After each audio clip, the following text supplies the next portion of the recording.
Without being cliche, you know, I can't remember who it was who said, nobody's free until everybody's free.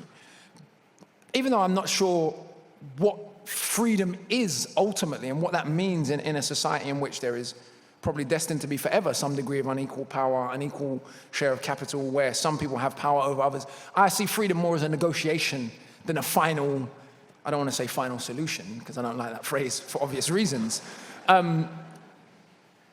More than freedom being, yeah, we've arrived, I think it's humans compete and they negotiate and do the best deal they can do, if you like. And I think that other injustices impinge on and are related to injustices all over the globe. Looking specifically at Black Britain, for example, I begin the book with a chapter called Born in the 1980s that tries to locate my life in the world in the 1980s, my experiences growing up in the 1980s. When I talk to young people who were born in the 90s, hands up if you were born in the 90s. Not many of you, lucky you, right? Now, for those of you who were born in the 90s, I'm not saying you were born into paradise, you definitely weren't. But the difference, everyone in this room who was born in the 80s or the 70s will know, the difference in Britain between the 80s and the 90s is unbelievable. I mean, there were riots every year in the 90s. It was just Tuesday morning, oh, there's been another riot, no big deal, right? Because the level of police brutality, just starting there, if you talk to any Black or Asian person over the age of 50, or even lots of Irish people, this is the other big difference between being born in the 80s and the 90s. The anti-Irish racism is suddenly we signed the Good Friday Agreement and the Irish stopped being savages all of a sudden, right? But when I was growing up, there was very much still this idea that the Irish were backwards, they were savages, they dumb Irish jokes at school. But by the early noughties, if you were born in the 90s, that no longer existed because the political relationship between Britain and Ireland had changed, and therefore it wasn't so necessary to stoke up anti-Irish racism. And so I tried to locate my life in that period. One of the key things that was happening in the 80s that massively affected Black Britain's situation and Black Britain's treatment by the British state, even though this was not publicly admitted, was apartheid South Africa.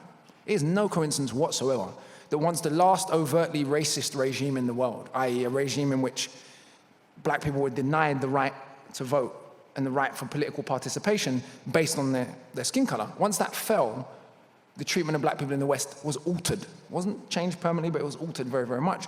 And lots of people don't think of it in that context, but the British state was very aware of this.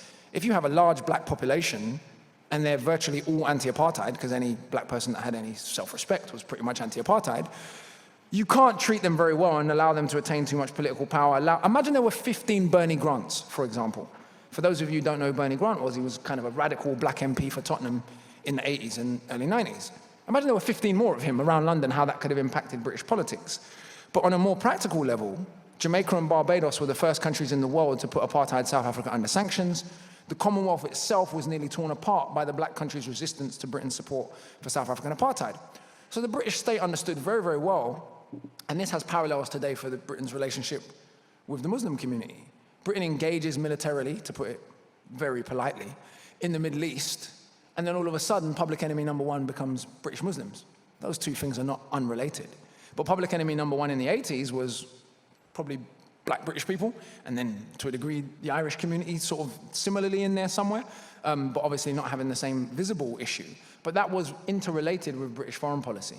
And so what I tried to get us to do is think not just about domestic politics, but about how our experience domestically is related to the broader global geopolitical picture. And again, in our lifetime, we look at how the perception of British Indians has changed, or how the perception of Chinese people has changed because of the re-emergence of Chinese and Indian power. It's not because people like Indians all of a sudden, or at least the people using Indians as a model minority. It's not because they like Indian people. It's because A, India is a different priority geopolitically for the West, and B, because every country needs a good model minority anyway. You know, we know this because Caribbeans, in a sense, in America, Caribbeans are used as a model minority in a way. Well, the Caribbeans have come to New York and been successful. This is what a lot of the right-wing Americans, including right-wing Black Americans, say. Well, why can't Black Americans be successful? It can't be racism. It must just be what Thomas Sowell calls Black redneck culture. He doesn't really take account of the different relationships to the American state of Caribbean Americans and Black Americans. And so, yeah, I think that larger, broader geopolitical picture is really, really important to understand one's self, one's own, what would be called social location, I suppose, if we wanted to be technical. No, for sure. So in the book, you talk quite a lot about your early years, right? And the quite formative political experiences that you have. You talk about Pan-African Saturday School. You talk about visiting your family in Scotland. You talk about all of these really interesting kind of little vignettes that kind of open out into something much, much broader. But as we know, you're always reading all the time. You're always learning. So are you still having these kind of formative political experiences? Have you had any like big political revelations in the last 5 years, 10 years? Yeah, I have actually.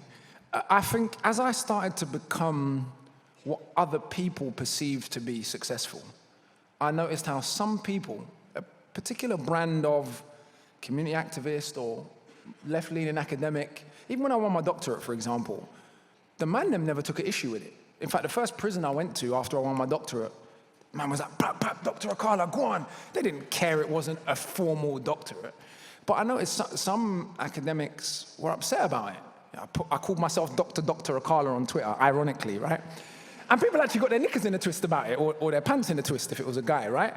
And I found that really, really, really interesting. And I suppose that the more you start to achieve in the eyes of other people, and even this goes for political organizing as well as what people would consider personal achievements, because I've been involved in various different political groups over the years and stuff like that, you start to realize that not everything people who politically disagree with you think is coming from a bad place. So if we look at conservative philosophy, not conservative politics, the idea of human limitation, I suppose what I disagree with about conservatives is not the idea of human imperfection as a basis for politics. I disagree about what should be done about that imperfection. Does that make sense? So I agree that the imperfection is there. I agree that we all have the capacity to be jealous, to be violent, to be arseholes, basically. I've been through stages in my life where I could be accurately described as an arsehole. But I suppose recently, some of people's change in attitudes, very, very small minority of people, has been interesting for me. Because I haven't changed what I'm saying now in maybe 15 years. So if people have an issue now, it can only be that more people are listening. It can't be what I'm actually saying. My first mixtape came out in 2004, and if you listen to track number 1, Welcome to England, it's all about race and class in Britain, and the outro is all about the legacies of internalized anti-blackness as a legacy of colonialism and slavery. In terms of sort of personal anecdotes growing up, you know, the book begins with, well, obviously the 80s thing, but then I got a chapter called The Day I Realized My Mum Was White. And this was an actual day. You know, I went to school one day, and a young boy called me a Chinese black nigger bastard, and you are allowed to laugh, because as far as racial insults go, you've got to give him a 10 out of 10. I mean, that is pretty original. I don't think I've ever heard that one before or since. And actually, to be fair to the young lad, you know, I look at my great-grandmother and I know the history of Jamaica, and I'm pretty sure I do have some Chinese ancestry. So, you know, you know, there's a little bit of imperial history in there somewhere, right? But I went home and I went, "Mummy, the white," and I was like, I just noticed all of a sudden. I was like, but Mummy, you're white, aren't you? And she was like, "No, I'm German, they're English." And she isn't German, actually. She was born in Germany, brought up in Hong Kong because her dad was in the army. She's actually half Scottish, half English. But what my mum realized, because of the horrendous reaction from her own family, her dad pretty much disowning her because she got with a black guy, the small community she lived in essentially rejecting her for being a nigger lover, one of the reasons she moved to London, what she realized was that she would have to equip me to deal with the world that I was going to have to deal with. She understood in that moment that she needed to set up her Scottish identity or her German identity as opposed to the quote-unquote racist white English. So I'd feel comfortable going home and saying, "Mum, these people did X, Y, Z," without feeling like I was attacking her ethnic identity. And so there was a little bit of psychology there in the game that my mum played even when I was 5. But I noticed in that moment, and from that day forward, my mum was no longer just my mum. She was my white mum and I was her black son, even though obviously I'm genetically mixed, whatever that means. Race is social, not scientific. And in this country, a mixed boy is racialized as black. Hence why when Mark Duggan got shot, you did not see any of the white press trying to claim him as one of their own. They were perfectly happy for Mark Duggan to be represented and presented as a bad black gangster from Tottenham. And so, yeah, that my awakening, in a sense, to what it meant to look the way I do that wasn't the first day I'd ever dealt with racism, but it began that day in probably 1988 now, so yeah.